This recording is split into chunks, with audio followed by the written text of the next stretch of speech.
नमस्कार, मैं हूं नीलू। तो देखिए, इजराइल और ईरान के बीच एक बार फिर से जंग जैसे हालात बन गए हैं। जंग जैसे हालात हमने पहले भी कहा था और बहुत दिन हमारे दर्शकों ने भी कहा कि आप बार बार जंग की बात करते हैं लेकिन जंग नहीं हो रहा। 12 दिन की जंग आपको याद है, एक लंबे तनातनी के बाद 12 दिन का जंग ईरान और इजराइल के बीच में। अब फिर ऐसे ही हालात हैं। आखिर क्या वजह है कि जंग की बात हो रही है? यहाँ पर बातचीत करेंगे आज इसी पर, क्योंकि देखिए ये खबर बहुत महत्वपूर्ण है, क्योंकि दोनों तरफ से, इजराइल और ईरान दोनों तरफ से अब मिलिट्री मूवमेंट बढ़ गई है या बढ़ा दी गई है। इसी पर बातचीत करने के लिए मयंक मेरे साथ है। मयंक, ये बड़ी खबर, एक बार फिर से तनातनी, एक बार फिर से वॉर जैसे हालात, एक बार फिर से टेंशन।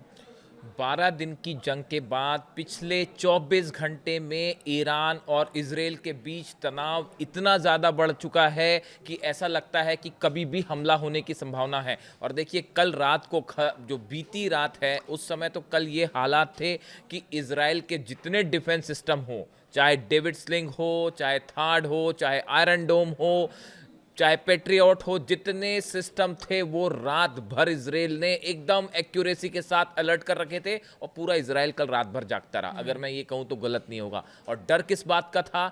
ईरान की मिसाइलों का, ईरान के मिसाइल हमले का। अब देखिए, ये पूरी कहानी 24 घंटे में कैसे शुरू हुई और अचानक ये जंग की बात क्यों होने लग गई, और पिछले 24 से 48 घंटे में ऐसा क्या हुआ कि दोनों तरफ से जो है वो एकदम जंग वाले हालात बन गए। देखिए, आईडीएफ के जो चीफ ऑफ स्टाफ हैं, लेफ्टिनेंट जनरल इयाल ज़मीर, जो इजराइल के जो हैं आईडीएफ चीफ ऑफ स्टाफ हैं, इनकी तरफ से एक बयान आता है। इन्होंने ये बयान दिया कि ईरान ने बड़ा मिसाइल मूवमेंट किया है। और वो बड़े मिसाइल मूवमेंट का मतलब ऐसा नहीं था कि सिर्फ मिसाइल तैनात की गई हैं। ईरान की जितनी सेनाएं हैं, चाहे नेवी हो, चाहे आर्मी हो, चाहे एयरफोर्स हो, इन्होंने मिलके एक कोऑर्डिनेटेड मूवमेंट किया, एक ऑपरेशन किया बड़ा, जिसमें सारे मिसाइल, सारे कमांड्स, जितने डिफेंस सिस्टम है, सबको मिला के एक बहुत बड़ी सीक्रेट वॉर प्रैक्टिस हुई है ईरान में।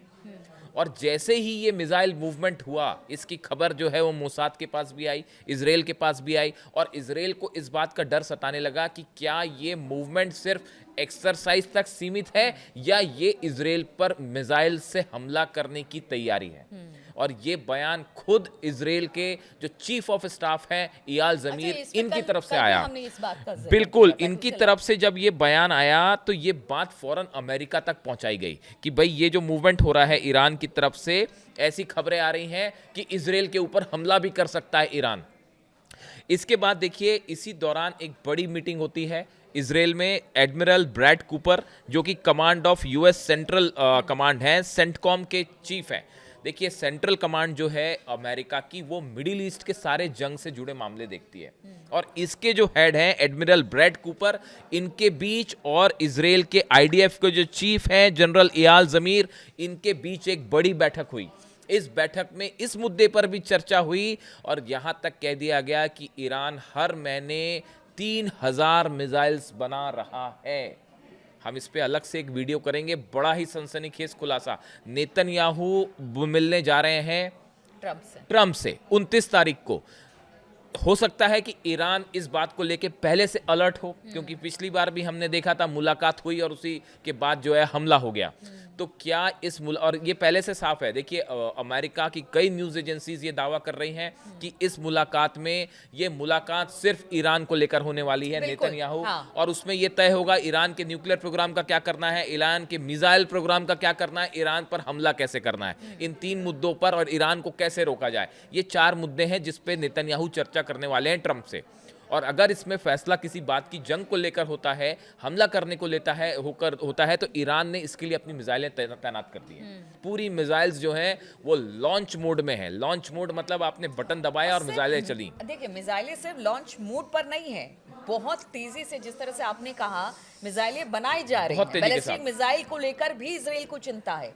प्लस जो पीछे 12 दिन का युद्ध हुआ और B-2 बॉम्बर्स ने जिस तरह से उनके परमाणु ठिकानों को ईरान के तबाह किया, उसके बाद बड़े निश्चिंत हो गए थे ट्रंप कि अब वहां पर बहुत हद तक उनको नुकसान हुआ है, सालों लग जाएंगे से, लेकिन कहा यह जा रहा है कि ईरान अब उन सबको ठीक करके अपने काम को तेजी से आगे बढ़ा रहा है, जो कि एक बड़ा मुद्दा दोनों के बीच में बातचीत का है। आपकी बात का जवाब ईरान के विदेश मंत्री अब्बास अराक्ची साहब का बयान आया है, ईरान अपना न्यूक्लियर प्रोग्राम नहीं रोकेगा। बिल्कुल। ब्रिटेन की जो विदेश मंत्री हैं उनसे उनकी बात हुई है और उन्होंने साफ ये बात कह दी है, ईरान अपना परमाणु प्रोग्राम जो है वो नहीं रोकेगा। ईरान अपने मिसाइल प्रोग्राम पे तो बात ही नहीं करेगा, रोकना तो बड़ी दूर की बात है। ईरान अपने मिसाइल प्रोग्राम पर उन्होंने साफ कह दिया है ये ईरान के डिफेंस के लिए है और किसी सूरत में नहीं रुकेगा। कह रहे हैं नेतन्याहू को यही चिंता खाई जा रही है कि अगर ऐसा सब कुछ हुआ, बैलिस्टिक मिसाइल का इतना ज्यादा बनना, वहां पर परमाणु एक बार फिर से जो उनके ठिकाने नष्ट हुए थे उसको बनाना और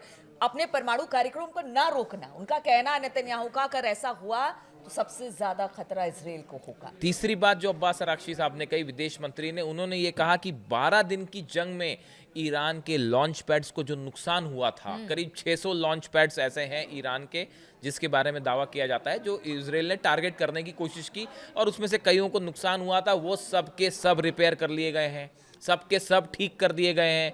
जो मिसाइल्स को लेकर इजराइल का कैलकुलेशन था, इजराइल का ये कहना था, इस तरह की बात आपको कई जगह मिल जाएगी, प्रिंट्स मीडिया में और टीवी चैनल्स में देखने को मिल जाएगी, कि इजराइल की तरफ से दावा किया जा रहा था कि ईरान के पास 3000 मिसाइलें हैं और उसमें से जो है 500-600 मिसाइल ईरान ने दागी हैं, इस तरह की बात हो रही थी। अब यहाँ जो नई खबर आई है और ये बात खुद इजराइल कह रहा है, ये बात हम नहीं कह रहे। कई बार हम पे सवाल पूछा जाता है कि आपको कैसे पता, आपको कैसे पता, तो हमारे को ऐसे पता क्योंकि ये दावा अब इजराइल की तरफ से बयान आ रहा है कि 3000 मिसाइल ईरान जो है वो हर महीने बना रहा है। अब आप उसका मतलब समझ रहे हैं। अच्छा, से बना उसको सपोर्ट भी तो आप देखिए, चाइना, उत्तर कोरिया या रूस, कहीं ना कहीं देखिए ईरान के पीछे 3 देश तो बड़े मुस्तैदी के साथ। बिल्कुल। तो इस बार जो है नेतन्याहू और ट्रम्प की मुलाकात होती है और अगर ऐसा ना हो कि अगर जंग का कोई फैसला होता है तो इस बार ये समझिए कि मिडिल ईस्ट इस बार जो है वो तबाही मचेगी शायद जो इजराइल ने पहले नहीं देखी होगी। नहीं, तो और ये पूरे मिडिल ईस्ट में भयंकर जो है वो जंग हो सकती है। ट्रम्प और नेतन्याहू की मुलाकात तो होगी, भयंकर जंग होगी, क्योंकि उधर 3 देश है, इधर अमेरिका खड़ा है।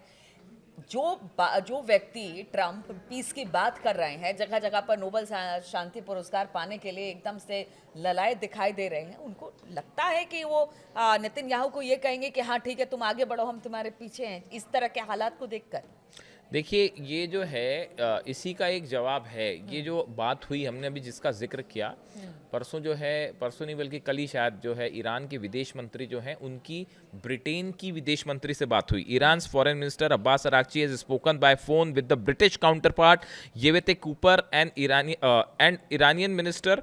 Statement said in a rare case of direct contact between these 2 countries. देखिए ये बहुत कम होता है कि ईरान के विदेश मंत्री फ़ोन पर सीधी बात करें ब्रिटेन की विदेश मंत्री से, उनके विदेश मंत्री के बीच में सीधी बात हो। ये शायद ऑलरेडी एक बैकडोर से कोशिश शुरू हो गई है कि ट्रंप और नेतन्याहू के मुलाकात के पहले किसी तरह के एक समझौते की बात की जाए। ब्रिटेन के विदेश मंत्री का ईरान के विदेश मंत्री से फ़ोन पर बात करना, उसके बाद अब्बास अराक्ची का ये कहना कि हम जो है किसी कीमत पर समझौता नहीं करेंगे, न्यूक्लियर प्रोग्राम को लेकर भी नहीं करेंगे, मिसाइल को लेकर भी नहीं करेंगे, तो बड़ी साधारण सी बात है, आप अंदाज लगा सकते हैं कि उस फोन टॉक में क्या हुआ होगा। तो कई कंट्रीज नहीं चाहती कि ईरान और जो है वो अमेरिका के बीच में या ईरान इजराइल के बीच में फिर से जंग हो, तो ये कोशिश बैकडोर से फिर शुरू हो गई है। लेकिन अभी जो टेंशन की हमने जहां से बात शुरू की कि कल ये हालात थे कि इजराइल में जितने बंकर्स हैं उन सबको अलर्ट मोड पर रख दिया गया था, रात भर जितने डिफेंस सिस्टम है सब एक्टिव रहे, इजराइल की एयरफोर्स, आर्मी सब अलर्ट मोड में थी और सबको ये लग रहा था कि कभी भी हमला हो सकता है।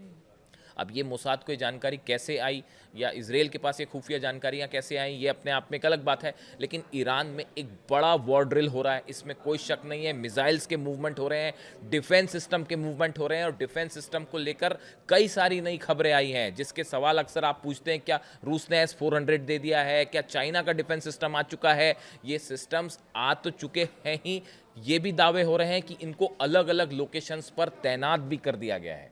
और इसको लेकर ये बड़ा मूवमेंट हो रहा है कि कौन से लोकेशन में कौन से डिफेंस सिस्टम होंगे, कहाँ से इजराइल के अटैक्स हो सकते हैं, किस दिशा से उसके फाइटर जेट्स आ सकते हैं, अमेरिका अगर हमले करता है तो क्या। इसको लेकर एक बड़ा, यानी देखिए कुल मिला के बात यह है कि नेतन्याहू और ट्रंप की मुलाकात के पहले ईरान एक बड़ी जंग के लिए तैयार है और वो कोई इस बार कमी नहीं छोड़ना चाहता। और अगर जवाब होगा तो टिट फॉर टैट किया जाएगा। हम एक और वीडियो बनाएंगे अगला, जिसमें अली खामनेई साहब से जुड़ी एक और बड़ी खबर आ रही है जो कि सिक्योरिटी से जुड़ी खबर है। उसके लिए हम एक अलग से वीडियो बनाएंगे। लेकिन जहां इसकी शुरुआत हुई थी कि जंग जैसे हालात बड़े तेजी से बदले हैं पिछले 24 घंटे में, और ऐसा लगता है कि नेतन्याहू और ट्रंप की मुलाकात के आसपास कुछ बहुत बड़ा होने जा रहा है मिडिल ईस्ट में। यानी भविष्यवाणी करने वाले भी कुछ नहीं बता पाएंगे। हाँ, इस मुलाकात में बहुत कुछ डिपेंड करेगा। लेकिन अगर आप माने तो इजराइल ने अगर इस बार हमला करता है ईरान के ऊपर तो उसका नतीजा बहुत ही बुरा भुगतना पड़ सकता है इजराइल को भी और पूरे मिडिल ईस्ट में। बिल्कुल, तो देखिए हालात कुछ ऐसे हैं कि ईरान अब पूरी तैयारी कर चुका है, क्योंकि ईरान इस बार युद्ध में बराबरी के साथ अमेरिका और इजराइल को चुनौती देने वाला है। इसलिए जिस तरह के मूवमेंट वहां पर हो रहे हैं, जिस तरह के हालात वहां पर बन रहे हैं, सबकी निगाह जो है वो नेतन्याहू और ट्रंप की मुलाकात पर है कि वहां पर क्या कुछ ईरान को लेकर बातचीत होती है। और हमारी भी लगातार इस खबर पर नजर बनी रहेगी। फिलहाल बहुत बहुत शुक्रिया आप सभी का हमारे साथ इस चर्चा में शामिल होने।